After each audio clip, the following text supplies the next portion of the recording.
Everybody's Tyler here at Greater Boston checking in. 131 Chaos coming in out of Manchester. They have been looking phenomenal here at this event so far, especially with their trap mechanism, scoring over and over again. What a phenomenal machine they have to break. Taking a look at Chaos here and what they have to offer. They have a really unique transfer system I don't think I've fully seen before, where they're actually doing the centering more closer to where their shooter system is versus their under the bumper intake. So we'll be taking a deeper dive on that and why they went that route. It's really cool to see. A lot more cool things, of course, talking about that trap mechanism as we aforementioned as well, and going into some of their software, how they're doing their pathing as well too, and maybe we'll ask them about some future plans for district championships should it come up as well too. So let's learn more about 131 here on Behind the Bumpers.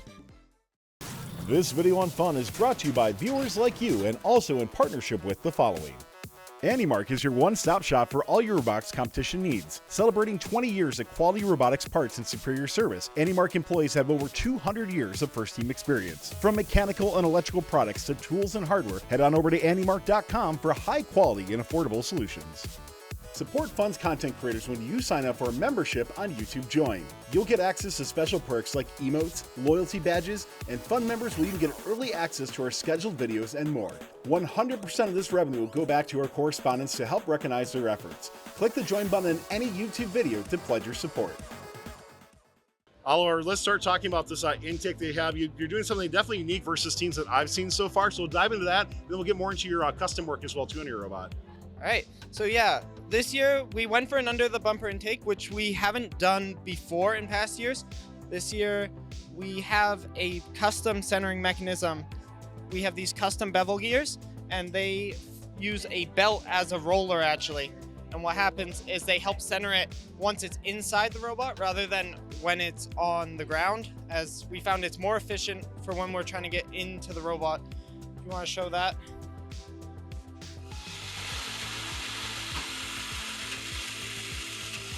As you can see, it just centered it right away. It didn't have to wait for it to get centered and then bring it up. So our intaking is really quick.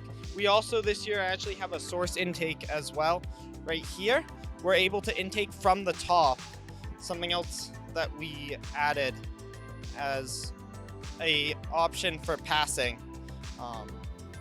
So it just goes right in there like that. That's super cool. Something I got to ask you, you mentioned through your testing and stuff, you found it was more efficient to do the centering up kind of where your source mechanism is. Can you talk to me more about what that testing actually looked like? And was that something that, like, what point did you determine that was the route you were going to go? So we found earlier in the season that trying to center on the ground was a lot harder, as these notes are not very easy. They're very compliant, so it would move a lot. And so we decided that we wanted it to be in the robot. It also meant that we could get it in the robot and be driving while it was trying to center it, so we weren't like sitting there waiting for it to get centered. That definitely helped. Yeah, that's really cool. I love, like you said, that's something I haven't seen on a robot yet so far. So it's always cool to see some unique attributes of teams. You're doing some other cool custom work as well too. Why don't you run me through some of your different, I know you're doing stuff around your swerve. You had a couple other things in regards to your machining. Walk me through it. Yeah, so this year we had to make some custom swerve plates. They might be a little hard to see, but we found that we couldn't run the regular Swerve X plates made by West Coast Products. So we custom cut these on our CNC router to fit within the bumpers, giving us space for that under the bumper intake. And then obviously the custom rollers here. And finally, we had some inspiration for our lift this year from High Tide 4414, but we found that we wanted to reinforce, so we actually cut some small pieces that go inside the lift mechanism for extra support on that. And looking overall, what would you say, you know, from the areas that you covered, what was your greatest challenge so far in the Crescendo game? Probably one of our greater challenges with this sort of stuff was definitely figuring out the intake at first. That took a few days. We were able to find out like what we thought was good using our gripper from last year. The silicon material there we used on our gripper last year, and we tested with that, and that was really good at just picking up the notes. Kaden, we got to talk about this trap mechanism and climber that you're doing as well too.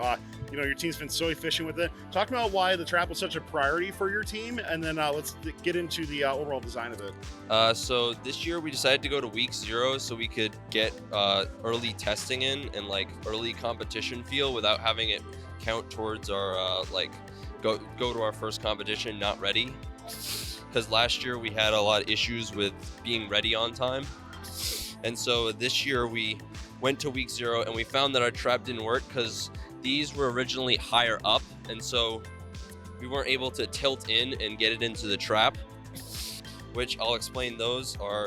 These are our latching hooks. So when we go up, we bring this whole entire mechanism up to grab the chain, and then we pull it down, and then it latches onto this so that this can pull up to go into the trap. Originally, we weren't able to go high enough because of our older mechanism that was here, but after week 0, we learned that, and we iterated, and by week 1 we were able to trap, and we were one of the few teams who was able to trap at that event.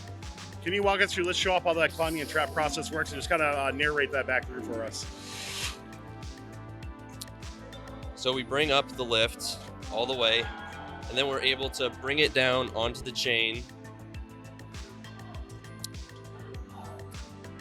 And then once it's down there, if you see, it's below this part, so it can, and this will move over with the chain, and then it will snap back, and then we'll be able to pull up, and then we'll be able to use our rollers to spit it into the trap. And where's that actually coming out from? These shooter wheels right here? So where's the node actually coming out from? It comes out from this side. Oh, gotcha. Okay, so looking at that as well too, with those hooks and stuff, how are you able to get so balanced as well too? It just looks like when you're going up, like you're just no wobble at all as you're going up on the chain. Talking more about that. We made a priority to have a low CG this year so that we wouldn't have an issue with that, and we also made sure to balance our CG by having enough in the front and back to prevent us from tipping over. The changes I mentioned earlier at week 0, we were a little bit more tippy, but by changing the hooks, it was able to prevent us from tipping more at our week 1 and beyond. Actually, a lot of stuff going in here in regards to software. Let's go through how your first off, I mean, your shooting's been going really well. I just watched your last match, getting a 5-note auto as well too. So let's dive into that. Talk more about your pathing and anything else software-wise you want to bring up. Yeah, of course. So talking off of what Caden said about week 0, it was really nice getting to have the robot a little bit early, getting a lot of time to work on the robot, and having that extra time let us be able to experiment more with the autos and just with a lot of things programming-wise in general. For our autos, we use Path Planner, and this is a tool that lets us chart our different autos and where we're going. This is an example of our 5-piece auto that we're doing, and it lets us adapt our alliance partners very, very well because we're able to talk with them beforehand and see different notes that they want to pick up. Right now, this is an auto that we run, and it lets us get the 3 close pieces, shoot our preloaded piece, along with getting the middle piece on the midfield, and kind of going through these autos and doing different spline paths, which are the curved paths, lets us be able to adapt really well to our alliance partners and be able to increase those points in our auto. Moving more towards a lot of our launching and the shooting that we do on our robot, we initially had a CSV file in our programming where we measured the distance from the speaker to the robot from different places, and we noticed that on different angles of the launcher, it started to hit this bottom plate. So we had to raise the entire lift in order to clear this plate. And we're thinking forwards towards district championships, world championships, and we wanted a way to be able to go over robots that were potentially blocking us rather than racing the whole lift. And to do that, we used a physics-based equation which takes the robot's odometry, which is its position on the field, and actually calculates the velocity that the robot needs to shoot the note. And from implementing this versus our CSV file, we've noticed a very big difference in the accuracy that we've had. And while the CSV file was accurate, it was pretty inconsistent from different distances. Now with the physics-based equation, we're able to have very, very strong consistency from very different places around the field, which makes it a lot easier for our driver, and it lets us have very fast cycle times. So do you have that anti-defense shot like already good to go as of right now this event? So right now our anti-defense shot is when the entire lift goes all the way up, and then so it goes into this position and it's able to shoot from here. Because it's at the max height, it's able to shoot over those robots that are very, very tall and are doing those defense shots already. Do you notice any change in your accuracy from shooting that high up as it kind of changes the angle and the opening in regards to the speaker?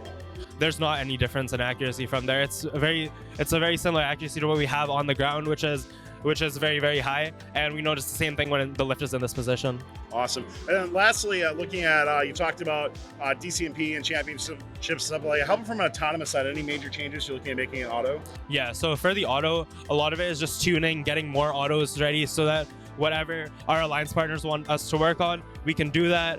And from autos wise, we just want to keep creating more. We want to make sure that they're perfect every single time, keep tuning them, keep working on it more, and just being very strong alliance partners for our future alliances at District Champs and World Champs. Well, 131 Chaos, congratulations on a phenomenal robot and year. Good luck here at Greater Boston. We can't wait to see how you do even further beyond. And thanks for showing us your robot. This Awesome. is Thank awesome you. machine. Appreciate it. Thank you so much for your time. This video on fun is brought to you by viewers like you and also in partnership with the following. AndyMark is your one-stop shop for all your robotics competition needs. Celebrating 20 years of quality robotics parts and superior service, AndyMark employees have over 200 years of first-team experience. From mechanical and electrical products to tools and hardware, head on over to andymark.com for high-quality and affordable solutions.